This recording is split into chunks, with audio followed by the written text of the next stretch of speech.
taught last week? What was the lesson you taught on this last Sabbath? Health. It was basically going into health. Keeping the body together. Okay. Yeah.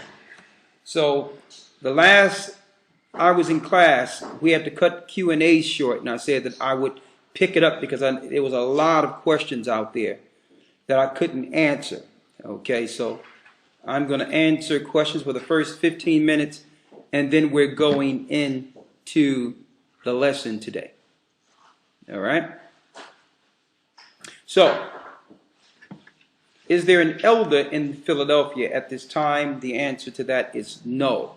But there is a regional elder over the East Coast if you need some guidance from Philadelphia. All right. So, we only got 15 minutes of Q&A, so come on, brothers and sisters, go ahead and shoot your questions out so I can answer them real quick. Thank you. Appreciate it.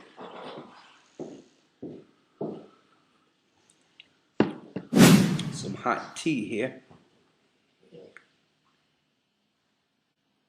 If you have any questions, I'll be glad to answer those too. No problem. When will we have someone in the Wisconsin area? Good question. That's dictated on an elder or someone growing in that particular area. But again, we have a regional setup knowing that we don't have elders in every particular state. So it's broken down in regions.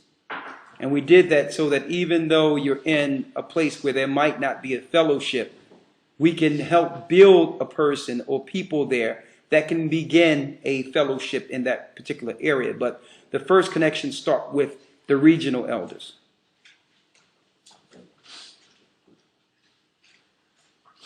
Can you explain the book that they said King James wrote about demonology?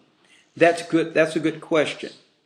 First of all, you have to realize that there was a battle between what the movement they called the Protestants and the Catholics. Before there was any such thing as Protestants, you have to realize King James led that protest against the satanic Antichrist Catholic Church. So it wasn't until after King James' death that these circulations started coming out to actually demonize him.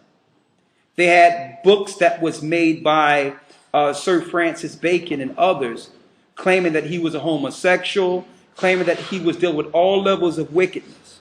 You understand? So a lot of this information that you're hearing about King James wasn't during King James's life. These are circulations that was put out by the Catholic Church to demonize a brother. King James was a black man that stood against the satanic Antichrist Catholic Church. So the majority thing that you hear against King James, you have to chalk it up under demonization by the Catholic Church.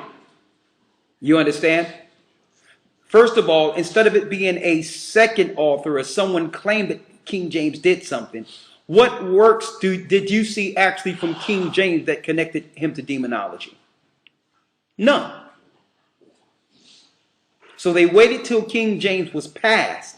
They wait till he died, and then they begin to demonize him. And you notice that there's no protection when it comes to King James. When you look at the Catholic Church authority or the church authority, there's no defense for King James, and there's a reason for that. King James was a Jew. He was a black man that stood for truth. So there's no protection. They don't look to protect him because they know that he didn't stand for the Catholic paganism way. So no, it's a waste of time going into all this information about what they claim King James was dealing with. But yet there's no proof from King James' life that he dealt with any of this. Okay? So to go into a book that's demonizing him, that has no authority, it's a waste of study. Okay. What's the next question? You got them?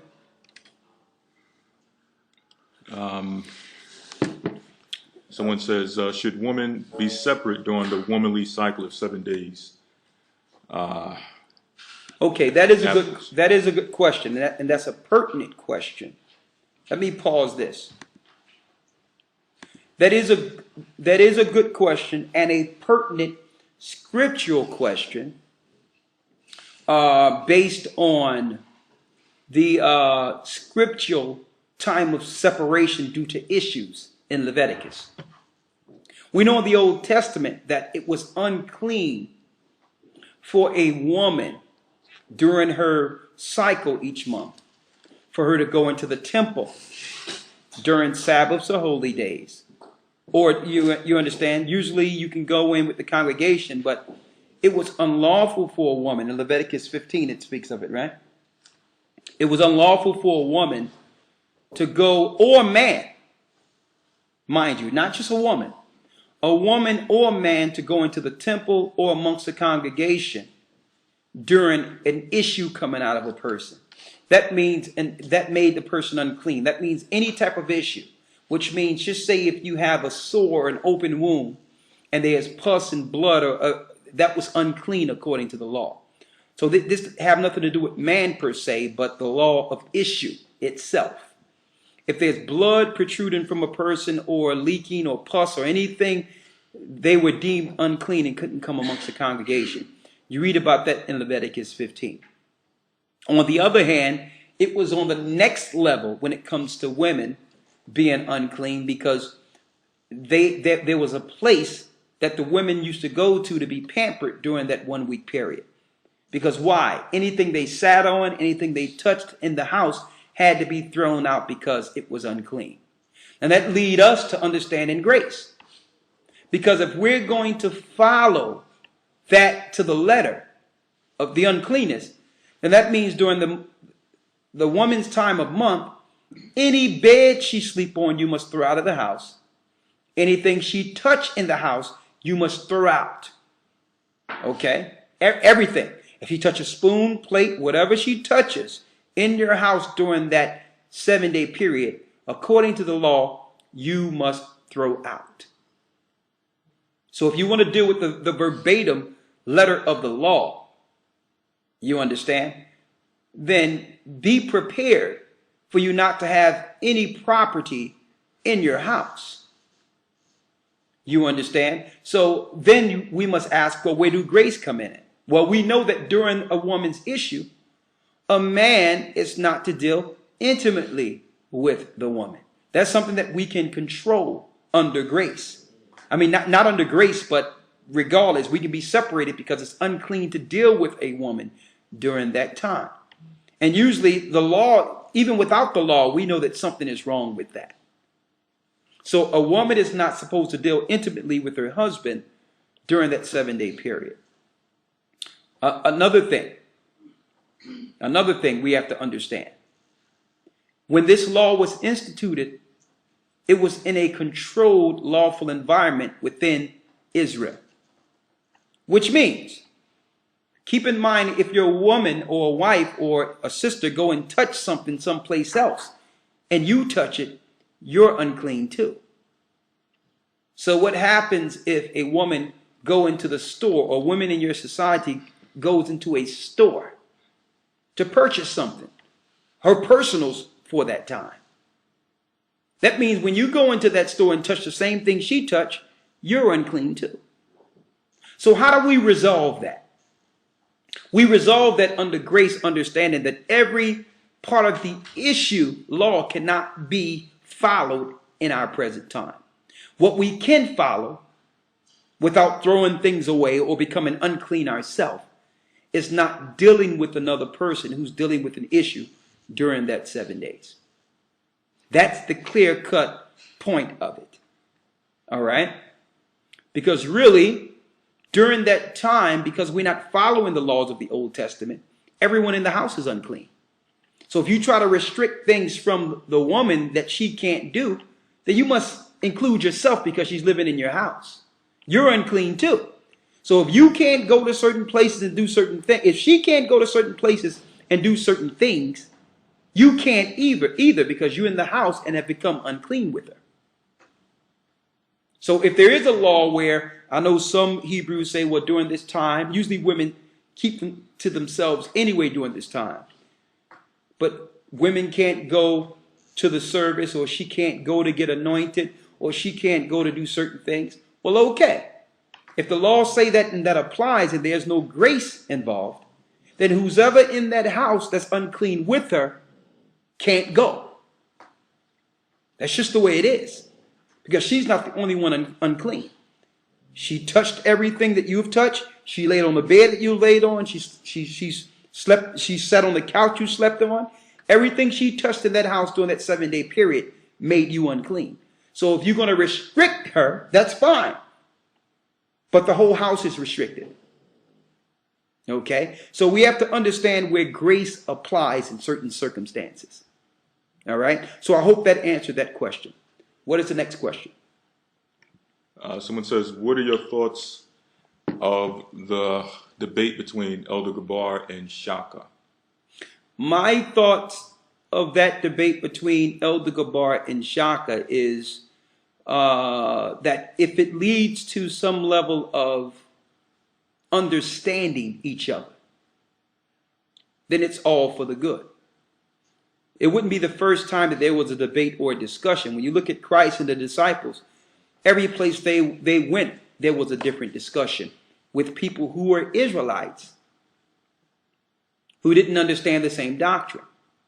So if this leads to a breakthrough, even if Shaka never gets it, but if it leads to a breakthrough to fill in some of the blanks that Egyptologists are dealing with, then I'm open for that, because usually Shaka and others, through ignorance, have allowed our people to stay in a sleep state amongst their Egyptologist doctrine.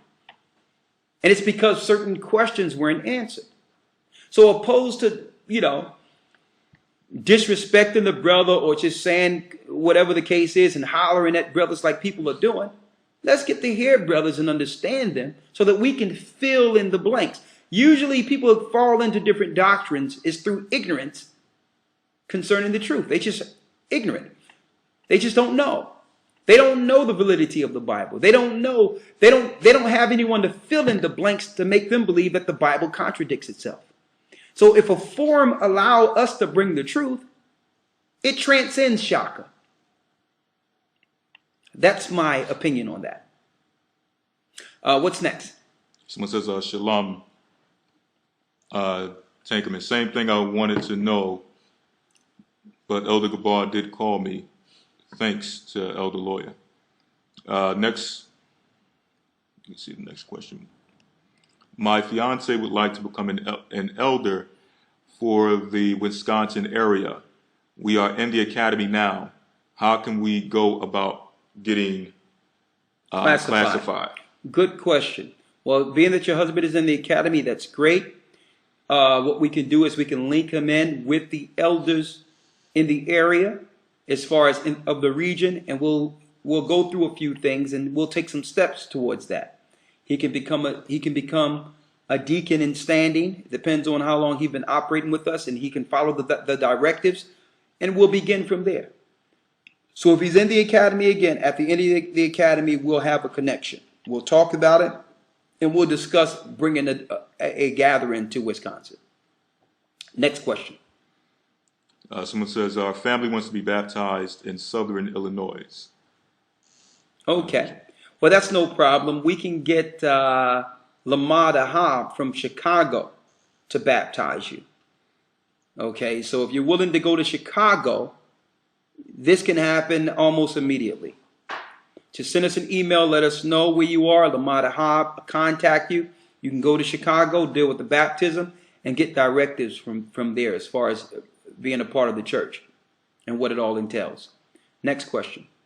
Someone says, can you give us a call?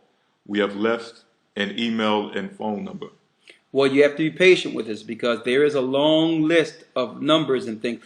Well, I thought that I was going to be answering some scriptural questions, but I opened it up. I didn't say in particular, so I'm going to stay with it.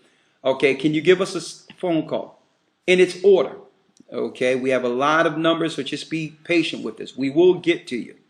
Okay, the answer is yes, but it might not be immediate. But we will give you a call. All right. Usually, if you can, within your body of email, tell us the reason for the call, what exactly you're dealing with, whatever the case is, so that we can actually place the phone calls according to need. You understand? So that's how we usually deal. Things that are more acute, when it comes to circumstances, we try to deal with those things first. So let us know what you're dealing with within the letter instead of just saying, "Can you call me?" You okay? And therefore, it'll be in its pecking order. Okay. What's next? Someone says, what do you do if your parents don't wake up to the truth and can't get baptized without their consent? Because I'm 15 years old and I have been listening to you guys for a month, and I emailed your church, and my parents said that I can leave the Catholic Church when I'm 18. Okay. So good question, because the age of accountability is at the age of 12. But there's also a scripture that says to honor your mother and father. Now, you don't have to honor them by honoring them is not staying a pagan, but you must respect their wishes in their house. And you'll never see us giving advice to a minor against their parents. You understand? So you must pray for your parents. That's what you must do. And be patient. There will come a time where the opportunity will come for you to be baptized in the proper spirit. But the Most High, he doesn't like disobedience when it comes to parents. So what you have to do is be patient and pray for them, and the Most High will make a breakthrough. If you let them know it's important to you that you be baptized, and let them know why, and show them in the Bible why, that you're at the age of accountability, and you want to be baptized like Christ was. Not with some water sprinkled on your head. You want to be fully submerged like Christ. And show them in the Bible and say, you would really appreciate this. And it doesn't take away anything that they have instilled in you, and that you still love them and you love the principles they have instilled in you. But this thing in the Bible is really affecting you, and you would like that done for your own salvation. Now, and of course, when you get 18, like they said, you're able to make your own decisions according to the law, their law, and then you can make your choices. But until then, try to walk that tightrope to respect your parents, but then also show them in the Bible exactly why you have certain views. If they can see it in the Bible, I'm sure they won't see any harm in submerging you in water or getting you submerged in water. All right? And if they say yes, they agree, but they're not dealing with no madness in their house outside of their doctrine, they may think it's madness, then say, okay, I respect your wishes. Let me get some people, send us an email so I can be baptized and submerged in water. And I will not disrespect your wishes while I'm in your home. The compromise. All right? What's next? Someone says, how old do you have to be an elder, or is it understanding? Preferably over the ages of 30 in the mid-30s, where there's some level of wisdom that came with time. You're still growing up. And this system really don't allow you to grow to full age in your 20s. You're still a kid trying to find your way around, usually in your 20s, unless there's some responsibility that have been placed on you at an early age. Usually young men, they're still trying to get the kid out of them in their 20s. So usually we look at an age of wisdom where things start to click in, and that's usually around in the 30s. What's next? Someone says, let me try to get this. Never have Europeans ever demonized their own. They even defend their murderers, a lot of them. I guess there's some responses. In response to King James. And that's why they want the defamation of King James to be out there. You never heard a defense of King James amongst the Christian authority. That should be a red flag. If they want everyone to follow the Most High and to follow the Bible and believe that the Bible is the way, why would you allow the authority during the time of its translation, which is the King James Bible, why would you let the king in authority during that time be demonized? Unless that's what you want. King James was us. So the same way they demonize us in the public, they demonize him. And our people are taken to it, hook, line, and sinker, in total ignorance. It's so that we can walk away from our book, and that's why they allow King James to be demonized. So if you have any questions about whether or not King James was a man of majesty and one to be revered and respected, go online and look at our video, The Truth About King James, that we released from our Hebrew Academy. It'll show you everything of why they demonized him, the whole thing. And not only that, King James was bringing forth the truth concerning the Antichrist. That the Antichrist wasn't just one man, it was the authority of the Catholic Church. So while people are looking for one man to pop up, the Antichrist was being fought against by King James. It's the whole governmental, systematic, satanic system from Rome. What's next?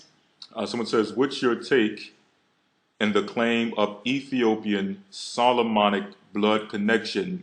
Any truth to that? There is no truth to Ethiopian Solomonic blood connection. They claim that when Queen of Sheba visited Solomon, that she was impregnated by Solomon and bear a bloodline through Judah, which would be a kingship or an offspring. No. And not only that, that's blasphemy. Because what they're trying to do is they're trying to claim that the kingship and bloodline, according to the Bible that links to Christ, links someplace else.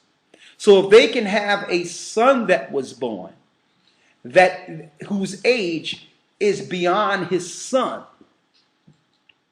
then they can say, well, really the prophecies of that king is coming through this line and not the line according to the Bible. So if you believe that, then you'll now have questions concerning whether or not Christ is the Savior.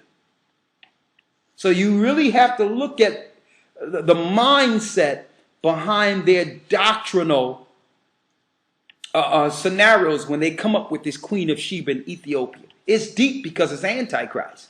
It makes you believe that the bloodline of the prophecies of kings now is not through Solomon's son that leads through to Christ.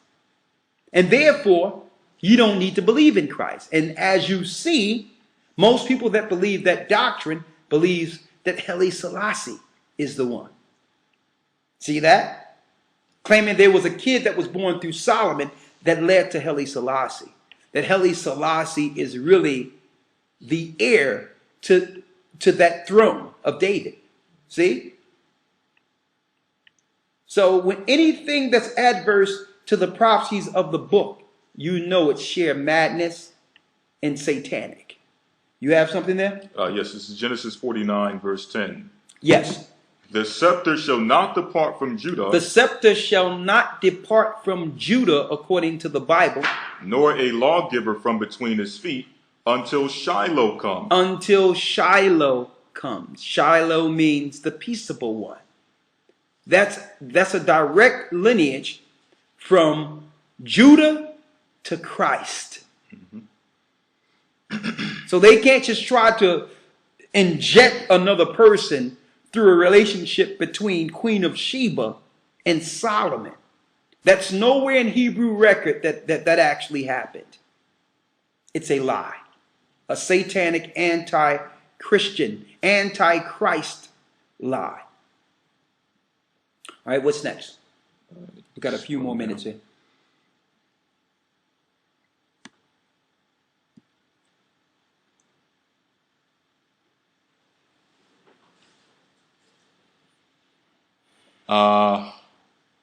Holy Spirit in Hebrew is Kodesh Ruach.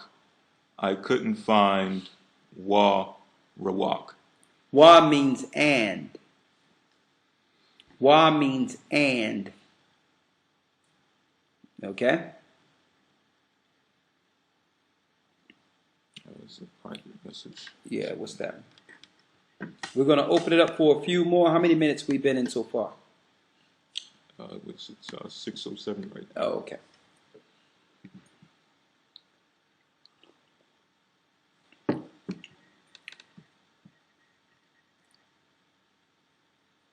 Okay, we open up with this here. Okay, we good?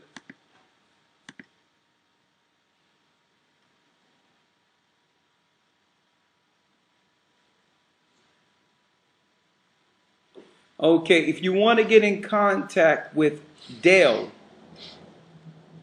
who's in the Detroit area that deals with your area in Cincinnati or whatever the case is, Dale is actually the moderator within the class here.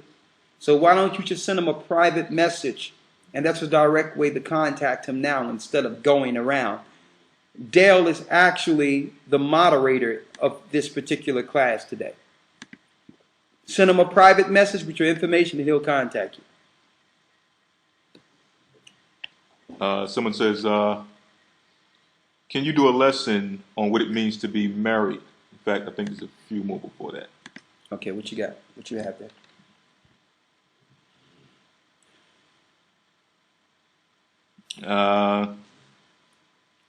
Someone says, Elder Gabar said that the Ark of the Covenant came from Egypt.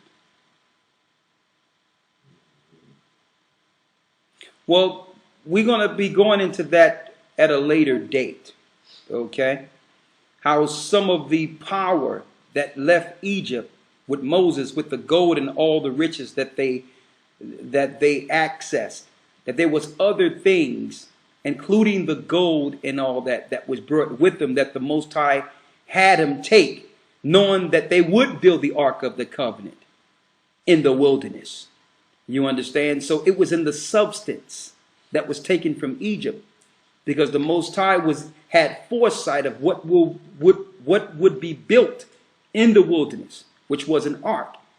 So we're going to be dealing with a lesson on that in its entirety when we bring out the lesson, the connection between Egypt and Israel. Okay, so I didn't want to put out anything until we had the full topic together, but the substance to make the Ark of the Covenant did come from Egypt, because all of our substance, everything we had to use and build, came from Egypt. All right? And the pyramids didn't work since the day we walked out. So there is a connection between the substance that we took out and what happened in Egypt after that, subsequent to that. So yes, there is a connection there. Don't forget, we became a nation in Egypt. So all the technology and things that we've created in Egypt is all being accredited to Egyptians, because there was no such people as a nation of Israel while we were living in Egypt. So any technology or anything that was going on in Egypt during that whole period is accredited to Egyptians. Keep that in mind. See, and that's the part that we're looking to tie in, so that people can, because the Egyptologists have a leg to stand on. Why?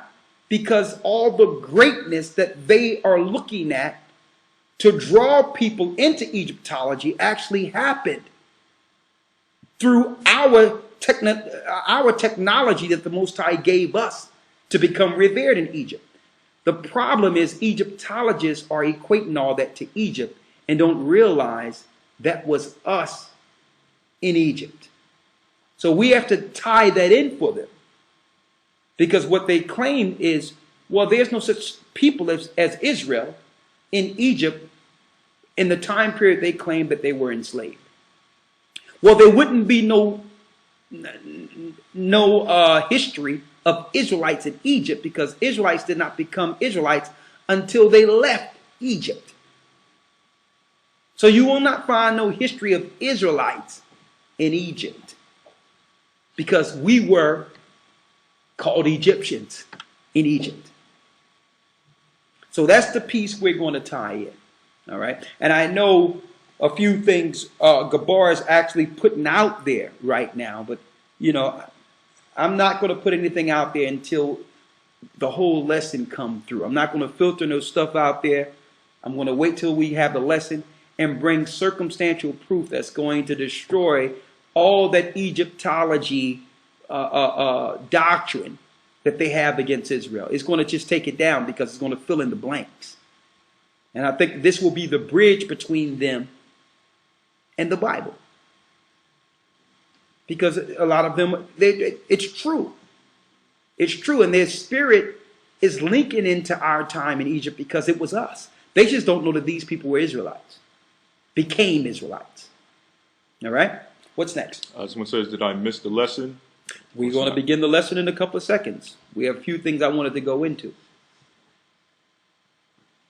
Someone says... what we're doing is, I said the last time I was on that I would answer a few questions from the last time, because when I left out and it was a lot of people that was asking questions and I wasn't able to answer them. So I said, I promised them that I'll take the next 15 or 20 minutes the next time I'm on and answer some questions. Okay? And therefore, you know, I probably wouldn't have to answer too many at the end of this. All right, what's next? Someone says about the flee Babylon doctrine, didn't Persia already conquer Babylon? Oh, okay. Let me make this clear. Let me make this clear. There is, let's pause one moment. Let me make this 100% clear so that we don't ever hear this again to the point of offense. All right? I'm going to say this clear. There is no such doctrine as flee Babylon. Let me repeat. There is no such doctrine as flee Babylon. Like, for instance, I'm going to give you an instance. I need you to go to, and the person that asked that question about the flee Babylon doctrine, I need you to hear this clearly. Go to when Jerusalem was compassed with armies in the book of Luke, when Christ said it. Now, before I answer your question about flee Babylon, I want to show you how even such a term can be dismissive according to what the Most High says. Because if you say it's a doctrine, that means it's open for one to agree or disagree with it. So when someone asks a question, and the question is about the flee Babylon doctrine, that makes people minimize and think that they have a choice concerning what the Most High said, because it's doctrinal. If it's doctrinal, we can claim it came from a man. Therefore, we have the option to accept it or dismiss it, and it really doesn't make a difference. I need you to read this in Luke. St. Luke chapter 21, verse 19. In patience possess ye your souls, and when ye shall see Jerusalem compassed with armies, then know that the desolation thereof is nigh. Then let them which are in Judea... Hold up, read that again. Put the chapter and verse down there again. St. Luke chapter 21, verse 20. Go ahead. And when ye shall see Jerusalem compassed with armies... This is what Yeshua said. This is what Christ said. When you shall see Jerusalem compassed with armies... Then know that the desolation thereof is nigh. Know that the desolation, Israel being desolate, the prophecies that was written of in Daniel, is about to come to pass. That your people will be utterly destroyed in this land. Read. 21. Then let them which are in Judea... And then let them which are in Judea... Flee to the mountains. Flee to the mountains. Now and the reason I'm going here with this, because we must first go to the first place where the Most High warned the people to flee, through Christ. Now, those that didn't believe would claim that this was a flea doctrine. But it was from the Most High who prophesied a fall of Israel, that Israel would be scattered throughout the four corners of the earth. And in order for that to happen, the Gentiles would need to overrun Israel from where? From Judea. So this was just a warning for those that was following the Most High, so that they could be protected. So that they could be protected. Now, is that a flee Rome doctrine? Now, and I'm glad, because this is actually a segue into what I was going to go into. That's how I know it was the Spirit of the Most High. I need you to go into Josephus real quick and grab me all the places where the people didn't listen to the Most High because they thought that Christ was bringing a flea doctrine.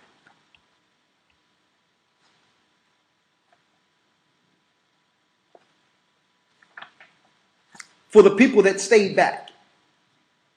You with me? Mm-hmm. All right. Thank you. I'm in the book of Josephus because Josephus recorded that flea. So I'm going to say this. There is no such thing as flea doctrine. It's what the Most High say. And that's it. And it's up to you whether you want to believe it or not. It's up to you. If you don't believe it, stay put. That's your option. But don't try to minimize what the Most High say, because you think it's not right. And I'm saying this, you, and I'm making that an open statement. I'm not trying to attack anyone personally, because I know that there's people out there that are talking and claiming that it's a doctrine from the Gathering of Christ Church. Oh yeah, those guys that talk about the flea doctrine. So I'm going to move myself out of the way of this so that we can see what the Most High had to say. And the first example I can give you is for the people that didn't flee from Rome. We had people back during Roman time, when the desolation was near, claiming that his doctrine just wasn't correct. And that people really weren't supposed to flee because the Most High was going to always protect Israel. And that was a promise from the Most High. Let me know when you got it, right? Come. You have it? Yes, it's War of the Jews. War of the Jews. Book 6, chapter 5. War of the Jews. Book 6, what? Chapter 5. Chapter 5. Read. This is starting at paragraph 3. It says, "Thus were the miserable people persuaded by these deceivers." So there were some deceivers during the time of the desolation. I'm going to start a few more. There were some deceivers. I'm glad you brought that out. I want you to start a few verses up. But there were some people deceiving others who already knew what to do. Listen to this. And these were so-called respected doctrinal teachers. Read. This is going back to the last part of paragraph 2. It says, "A false prophet was the occasion of the people's destruction." It says a false prophet was the occasion for the people's destruction. What was the false prophet saying during the time that the Romans destroyed Jerusalem in 70 AD? "Who had made a public proclamation in the city that very day that God commanded them to get upon the temple, and that they should receive miraculous signs of their deliverance." So now he says, listen, don't flee like Christ said, dude. We all need to come to the temple, and the Most High will do a miraculous miracle to save us. And that goes into people claiming that some UFOs are going to pick them up. So there's nothing new under the sun. Oh, we don't got to go anywhere. The Most High going to send some UFOs. What if you find out that the majority of what you see in the sky is not from the Most High? What if you find out that these ships and all that are satanic ships? They're not coming to pick you up to do what you think they're going to do with you. Listen to this clearly. Read. "Now there was then a great number of false prophets." And it wasn't just one. There was many. Now, everyone understood what Christ said because he was the last prophet. Christ says, when you shall see Jerusalem compassed with armies, flee into the wilderness. Don't ask no questions. The angels will protect you. Leave. Right? But some stood up and said, well, listen, no. They will claim that they got revelation from the Most High to go to the temple and be protected where the Most High told them to flee from. And it wasn't just one. There was many. Read on. Now there was then a great number of false prophets suborned by the tyrants to oppose on the people, who pronounced this to them, that they should wait for deliverance from God. Wait for deliverance from the Most High. Whatever deliverance you want, then the Most High telling you what to do when you see Jerusalem compassed with armies. What deliverance are you looking for in direct defiance to your God? See that? So they knew what Christ said and didn't believe it. They knew what Yeshua said, but didn't believe it. So to downplay it, they probably chalked it up as a flea doctrine. Mm-hmm. See? He don't know what he's talking about. We can be delivered from here. Right? Finish reading. And this was in order to keep them from deserting. And that was to keep the people from leaving. And common sense will tell people, if you look at what's going on in the news right now, looking to close all the borders and to stop people from leaving and to making this Ebola campaign a reason where you wouldn't be able to travel from one place to the next. Common sense will tell you that it's a certain spirit that's trying to keep you in a certain place to destroy you. So while people still have some level of autonomy and freedom, where they can still make choices, that's when you're supposed to make the choices, when you still have the freedom to. Okay? Finish reading. And that they might be buoyed up above fear and care by such hopes. Go ahead. Now a man that is in adversity does easily comply with such promises. For when such a seducer makes him believe that he shall be delivered. So when a seducer make you believe that you will be delivered outside of what the Most High said.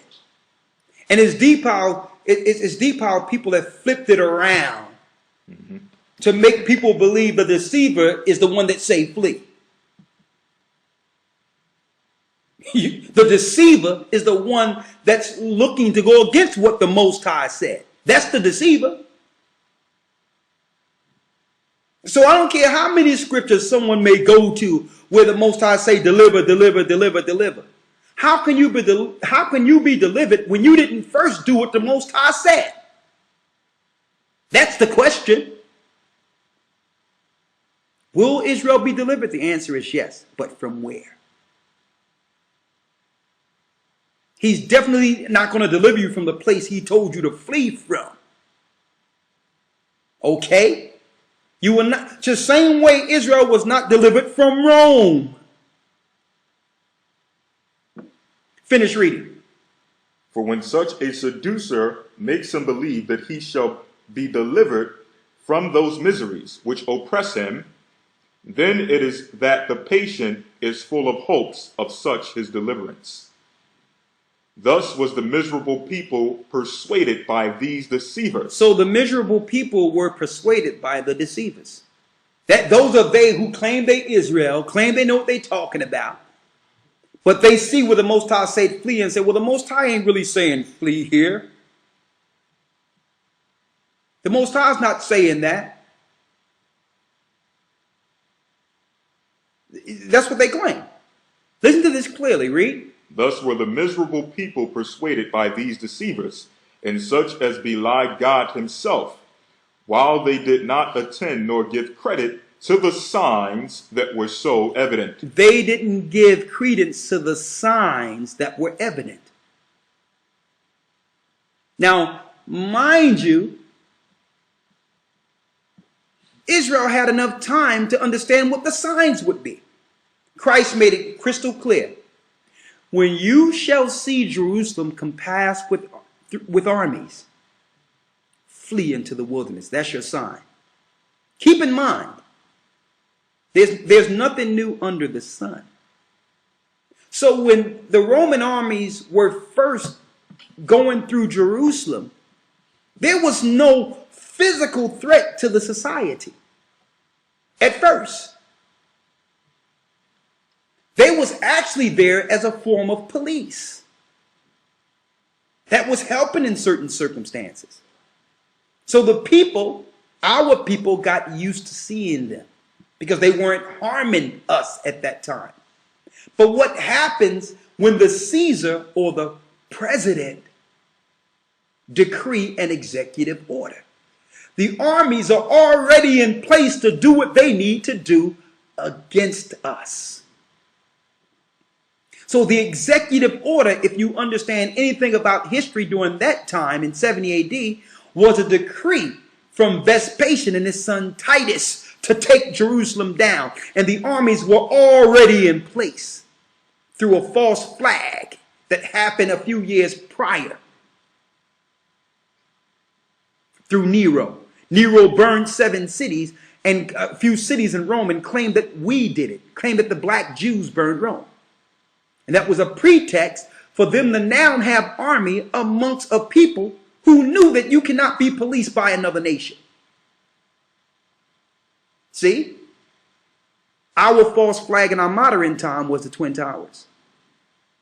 They so-called blame bin Laden, but you look on the news now, you don't see bin Laden as a face of terrorism, do you? You see us. That was the plan the whole time. Same thing is happening right now. So our sign was what? When you shall see Jerusalem compassed with armies. So our sign is, no matter what they put out, Ebola, swine, or whatever the case is, when you see military as often as you see police, that's your sign. You know that you're on borrowed time.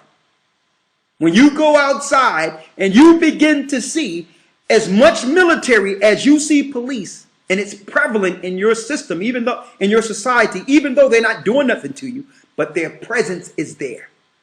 Know that you're one executive order from not being able to go anywhere. And then the only thing you can do is hope and pray that you're delivered from where you are, because you will not have a choice.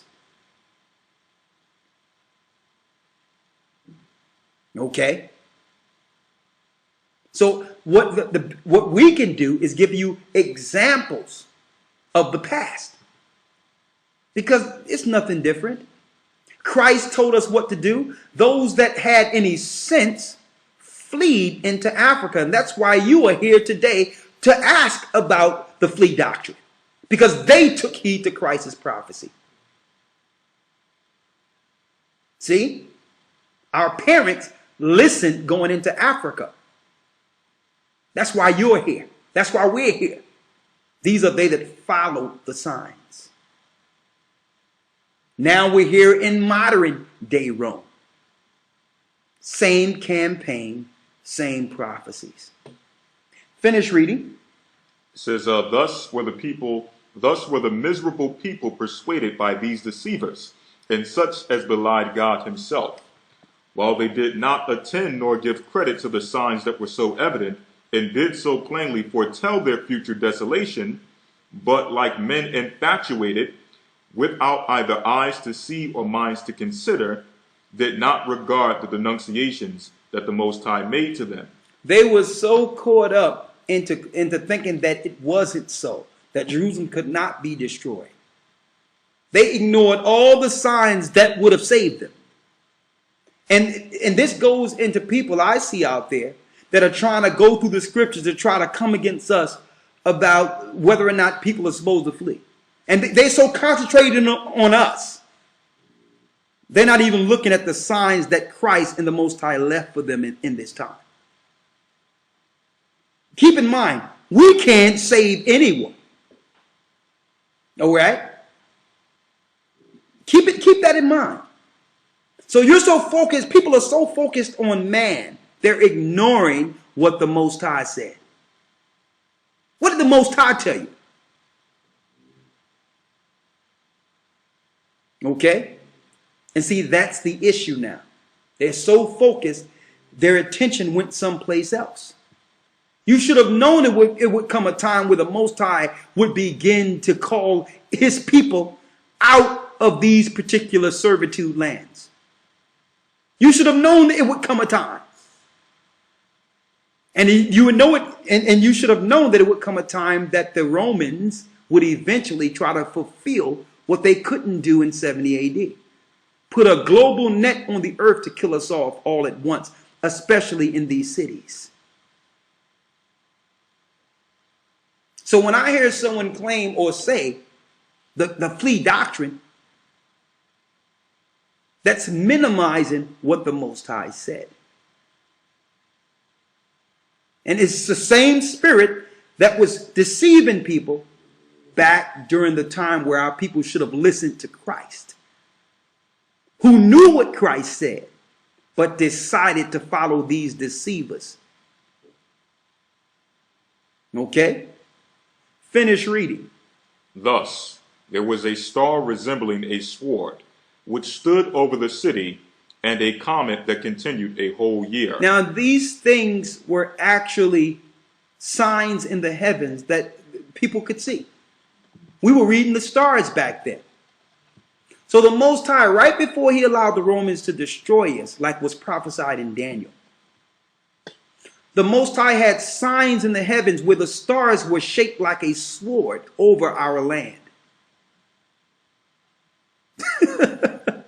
Now, what type of sign is that? The Most High is saying, listen, these people are about to kill you. You better listen to what my son told you and leave. A sword is over the land. So the Most High even gave little signs beyond prophecy of Christ, the prophecies of Christ during the time right before Israel was destroyed. Read. Thus, also before the Jews' rebellion, and before those commotions which preceded the war, when the people were come in great crowds to the feast of unleavened bread, on the 8th day of the month Zapticus, and at the 9th hour of the night, so great a light shone round the altar and the holy house, that it appeared to be bright daytime, which lasted for half an hour. Read. This light seemed to be a good sign to the naive. It was a good sign to the naive, read. But was so interpreted by the sacred scribes as to portend those events that followed immediately upon it. At the same festival also, a heifer, as she was led by the high priest to be sacrificed, brought forth a lamb in the midst of the temple. So a heifer brought forth a lamb in the midst of the temple. So the Most High was doing all this as signs. Now, for those who don't know, the lamb is Christ. So that was pointing everyone in the temple towards understanding or looking back at the lamb's prophecies. To say, leave. The lamb said, when you see Jerusalem compassed with armies, you better leave. Christ is that lamb.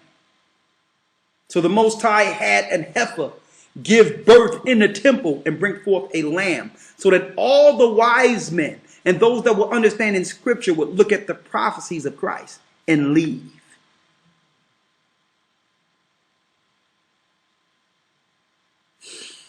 They probably in the temple saying, well, that flea doctrine. Yeah, it's a flea doctrine. You know, they say this, they say that. And see, that's the ugly thing and the worst thing about YouTube and social networks. Everyone have an opinion. To the point where people don't know what's right or wrong. But the naive and ignorant get caught up in between. If there was only one voice and one understanding according to what the Most High said, then people would follow. But people that have minimized the Most High's word to man's opinion. And anyone with wisdom should come to the point where they can decipher between man's opinion, men's opinion, and what the Most High said. Okay? What did the Most High say? On and on and on, the Most High showed signs. Finish reading. And see, I'd rather deal with an eyewitness that was there.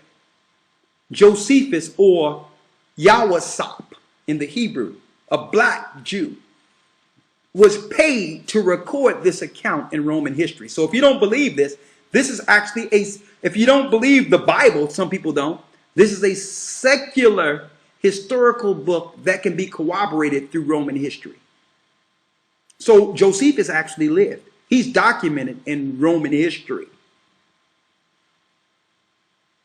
So the Bible tells us there's nothing new under the sun, and they're doing the same thing. So why not go back to when it happened to us at first? So that we can learn from our era. If you don't know history, we're doomed to repeat it. So here we go. I went back to 70 AD and realized it's the same exact things that are happening right now. That the desolation is not finished because we're still breathing. We're just at the end of it. So that fleeing from Rome was the beginning until the end of desolations. Okay?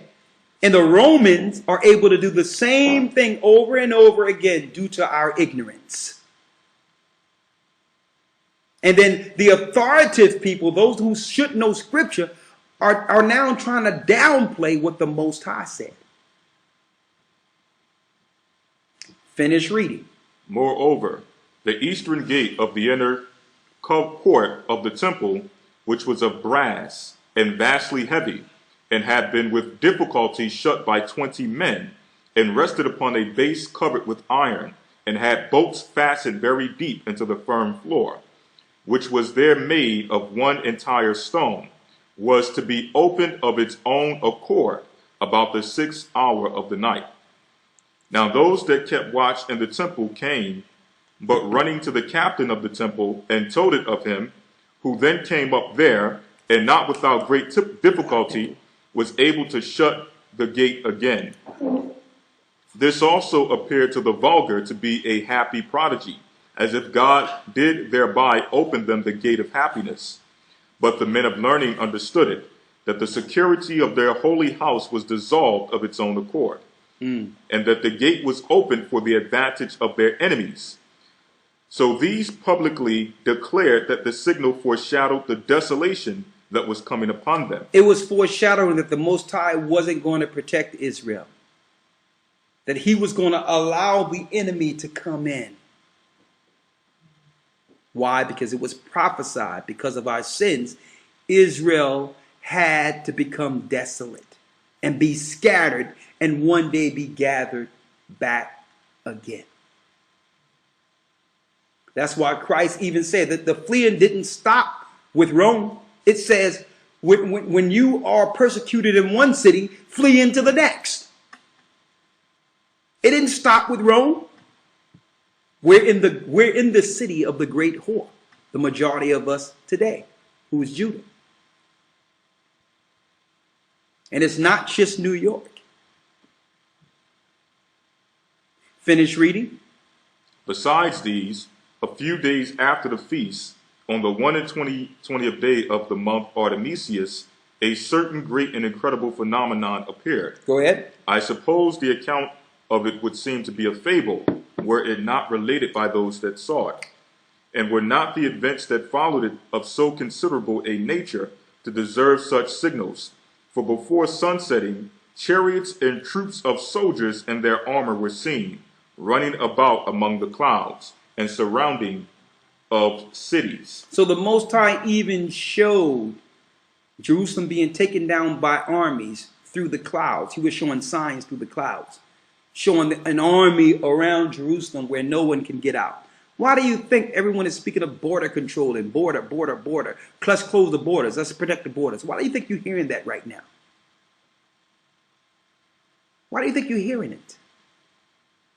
The border is not to stop Mexicans and others and ISIS and all this mess from getting in. They're looking to secure the border so that we don't get out. And how can the Most High deliver you from something when you had the freedom to do what he said when he said it, when you understood it? So you want that God to deliver you? The one that you ignored when you had time? So brothers and sisters really have to resolve this and understand. What God is you looking to deliver you? The one who told you to leave? And if he was going to deliver you from where you were, why would he say leave?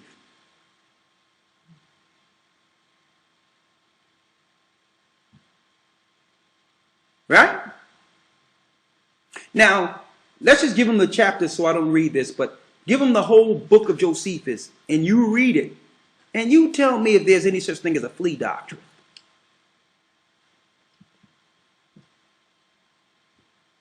When the people are in the spirit of fear, when they're in the spirit of indecisiveness, they usually follow one who they feel have authority or have some level of connection to the Most High. So when these things were coming down on Israel, these deceivers in here had a choice. They could have just said, well, this is what Christ said, and just took all the blame and all that off of themselves and let the people make a decision based on what Christ said. Okay? But they didn't. They claimed that it was just a doctrine.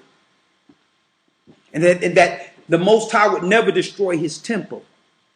And that they were to go to the temple to be delivered. And therefore our people were destroyed there. There is no temple in this earth anymore. The temple was rent in two when Christ was crucified. And they're so ignorant of that understanding. Jerusalem will always stand. Our God will always protect us. And believe me, these people had a sound voice. They were very great orators. Remember, we were delivered from the Red Sea. And then the ignorant were looking at them and saying, well, okay, this guy like he know what he's talking about. He's one that I know followed the law and did what's right. It seemed like they follow the Most High and know what's right. Okay, I'm just going to follow him. What did Christ say? Okay, now, I'm going to go through a few of these scriptures right now.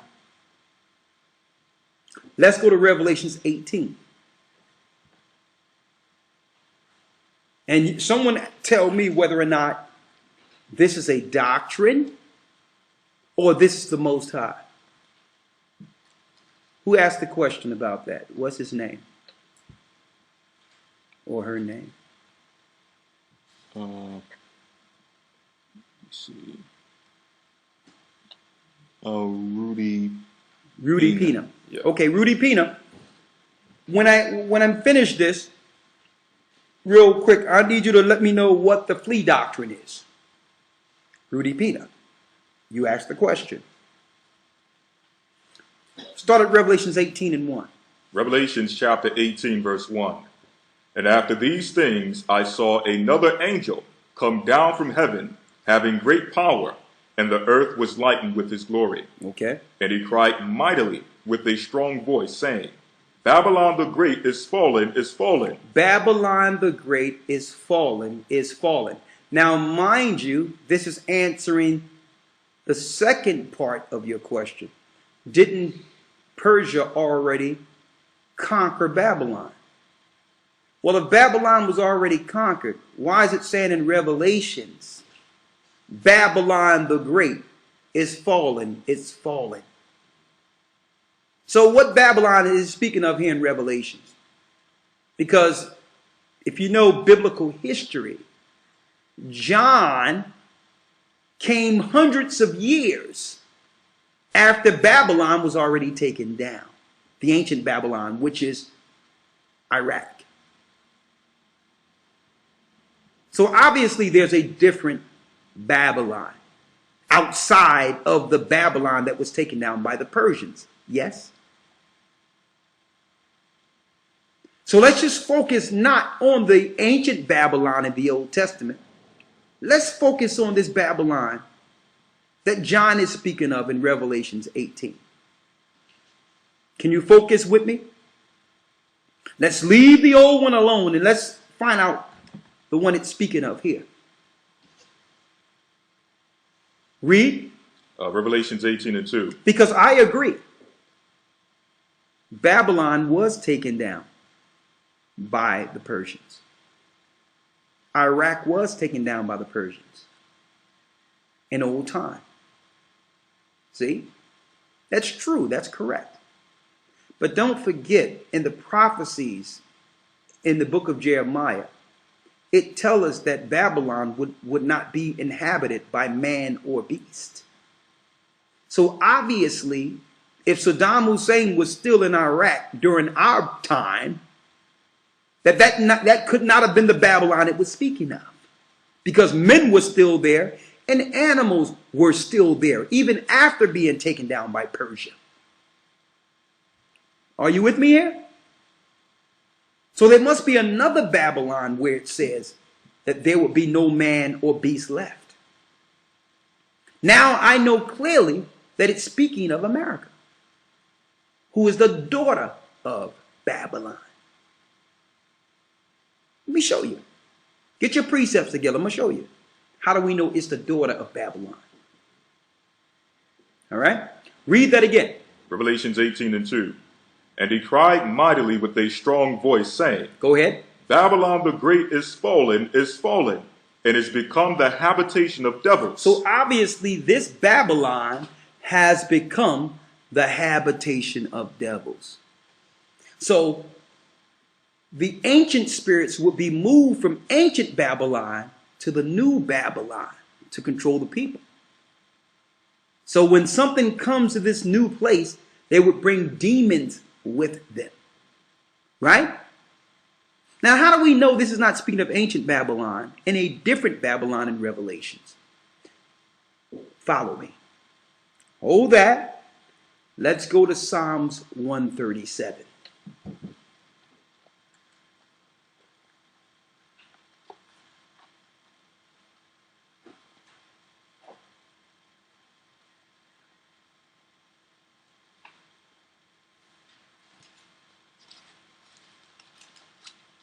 Psalms 137, verse 1. Yes. By the rivers of Babylon. By the rivers of Babylon. There we sat down. Yea, we wept when we remembered Zion. We sat down and we wept when we remembered Zion. Now let's just reflect on this verse of 137 real quick. Because during this time when David wrote this psalm, Israel wasn't in captivity. Okay? David was the king of Israel. So this is an actual future psalm foretelling Israel's fall. Because David wasn't weeping, remembering Zion. This was a future prophecy being sung here. There we wept. Read. By the rivers of Babylon, there we sat down. Yea, we wept when we remembered Zion. We wept when we remembered Zion. When did that happen at? That happened on the shores of our captive lands in the future. So David is not speaking of some ancient Babylon here. He's speaking of a place where we will be carried away captive and serve our enemies. Read. Verse 2. We hanged our harps upon the willows. And when it says we hang our harp among the willows, that means we sung under the willow trees. And it so happened that they call the willow trees, and you can look this up, the Babylonicus. So all the weeping willows are called the Babylonicus. Now, those who understand ancient slavery history, when our parents and our foreparents were beat and whipped, we would hide under the willow trees for refuge and pray to the Most High and cry under the willow trees because the leaves would cover us. And when I looked this up, it was amazing to me because the Babylonicus tree are found predominantly in two areas, Asia and in the southern parts of America. And we weren't taking in slave ships in China. So it's speaking of a future slavery where the Babylonicus grows. The south of America. That's down south of North America is where the weeping willows grow. Read. Verse 3. For there they that carried us away captive. That's how we know David is not singing of a present day event. Because during this time, nobody was taking David captive. David was feared by all nations. He says, and there they did what? For they that carried us away captive. They carried us away captive. Required of us a song. Required of us a song. That's those old Negro spirituals when we were singing. We wasn't singing about Africa in our slavery.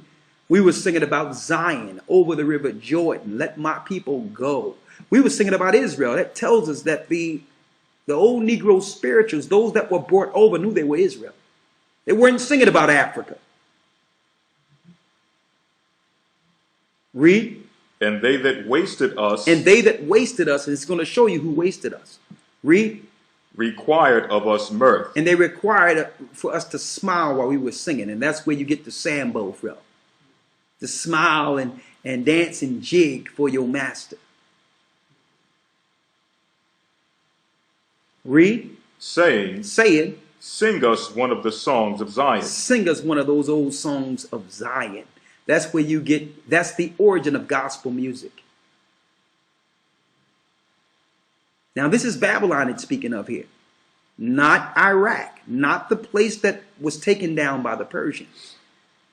Where were we singing Negro spirituals at? Where were we running under willow trees and crying and weeping for our homeland? Where did that happen at? Read. Verse 4. How shall we sing the Lord's song in a How strange can we land? sing the Lord's song outside of our borders, outside of our land, Israel? How can we sing as if we're happy? I'm talking about, we were singing in America as if we were happy to be there. We were brought there against our will. And I'm going to tell you, the majority of people that are saying that it's just a doctrine as far as fleeing Babylon is because their heart is in Babylon. They don't know nothing else. They only know slavery. Read. How long shall we sing the Lord's song in a strange land? How can we sing the Lord's song in a strange land? If I forget thee, O Jerusalem. And David says, if I ever forget my homeland, let my right hand forget her cunning. I don't want to be able to do anything. Your right hand is the gift of the Most High to show your worth and work on this earth. He says, if I don't know who I am, I don't want to be able to do anything. And our people in America, they could care less where they're from. They could care less concerning the history that led to their captivity. They think it was just a point in time in which we were being oppressed, minimizing the curse that was placed on us that would one day be lifted. America is not our home. See? And those that claim that fleeing Babylon is just a doctrine, heart is in the place of their captivity. They don't have the heart of David,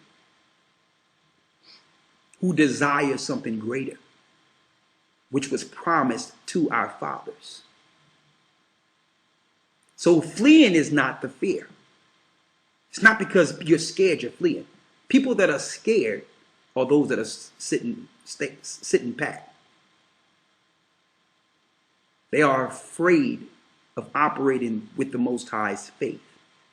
They don't believe that the Most High can help them through, because they only can lick. They only know to lick from their master's hand.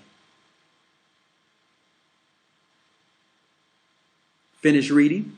If I do not remember thee, and if I do not remember thee, let my tongue cleave to the roof of my mouth. David said, I don't want to be able to say or speak or utter another word if I can forget, if I will ever forget my God and my land. See? A people without a land are a people without hope. And I'm not talking about Africa, because we're lost in Africa, because that's not our land either. That's just refuge until we get our land back. Read. If I prefer not Jerusalem above my chief joy. If I don't prefer Jerusalem above my chief joy. And why did David say that? Because that land was promised to us by the Father, by the Creator. It's ours.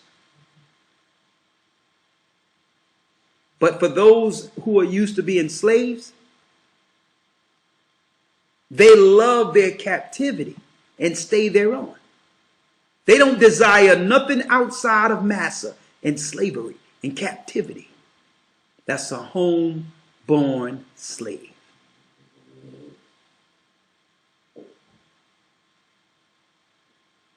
Read. Verse 7. Remember, O Lord. Remember, O Lord. The children of Edom. That's why it says, remember the children of Edom, because Edom is Rome. Rome is the modern day Jewish powers. Read. And the day of Jerusalem, who said, raise it, raise it. Now, Edom didn't destroy Jerusalem during David's time. He was speaking of a future prophecy of how the Edomites, the Roman Empire, would raise Israel and have it become desolate. The times that Christ was prophesying. What we just read of in the book of Josephus. It was Edom that raised Israel. That means destroyed it to its foundation. And desecrated the Most High's holy land. They began to sacrifice pigs on the Most High's altar on purpose. An unclean, foul animal. Listen. Raise it, even to the foundation thereof. Go ahead. O daughter of Babylon. O who? O daughter of Babylon. That's how we know that it's not speaking of the Babylon that was taken down by the Persians. That's how we know in Revelations. Because it's now speaking of a daughter of Babylon. So John could not be speaking about ancient Babylon after Babylon was already taken down, could he? He must be speaking of who? The daughter of Babylon. Are you following me? So let's get the Persian and all that out of there. Let's push that to the side. Let's speak about the daughter, the place we were taken captive. That have all the rituals and religions and worships of ancient Babylon. December the 25th, Nimrod's and Tammuz's birthday. Mother's Day, Semiramis' birthday, ancient Babylon. Sunday worship was a decree under ancient Babylon picked up by the Romans. On and on and on and on. All the days you celebrate are Babylonian. Okay? That's the daughter of Babylon. You're living in her. So when the Most High make a decree, it's not a doctrine. It says, O daughter of Babylon, read. O daughter of Babylon, who art to be destroyed. Who art to be destroyed. Happy shall he be that rewardeth thee as thou hast served us. Happy shall he be that taketh and dasheth thy little ones against the stones. So eventually there will be a judgment on the daughter of Babylon. Are you following me? Now, is that my doctrine? Am I just putting some scriptures together to serve a personal agenda? Or is that what the Most High said? What's your interpretation of that? Now, it doesn't matter. For some who can't see or hear, the scriptures won't do it anyway. But I'm putting it out there so that people can't pigeonhole what the Most High say into a man's doctrine. If you never hear what man have to say ever again, when you open up this book of Revelations, when it says Kamatopher, you better hear what the Most High is saying. Okay? If one day you come on here and you never hear myself or any other brother teaching or on the streets or whatever, because that time will come. And I think that time is coming sooner than we think. And when that time is here, you better open up this book and follow exactly what it's saying verbatim and not try to get another spin off of what the Most High is saying or pigeonhole what he's saying into a doctrine. Because it's this word that have led us this far. And one thing I know, when you follow the Most High, it actually advances your faith. It strengthens your understanding of him. When you do what he say, and then you become the better for it. And all the things you thought could happen that could have been wrong, that was your own fear. I come to find out that we've been programmed into believing captivity is okay. And it wasn't until stepping out on faith that we realized the Most High had us the whole time. You will never understand that until you exercise faith. So fear have others out there claiming that fleeing Babylon is a doctrine. Fear of not having the security, and that's the proper word, that was made for you within your captivity. Why? Because the first thing we hear is, well, where are we going to work? Where are we going to have jobs? Where am I going to get money? Where am I going to hit it? No one is actually realizing that all these things that have sustained us will not be in this system very soon. Will not be a part of this world system.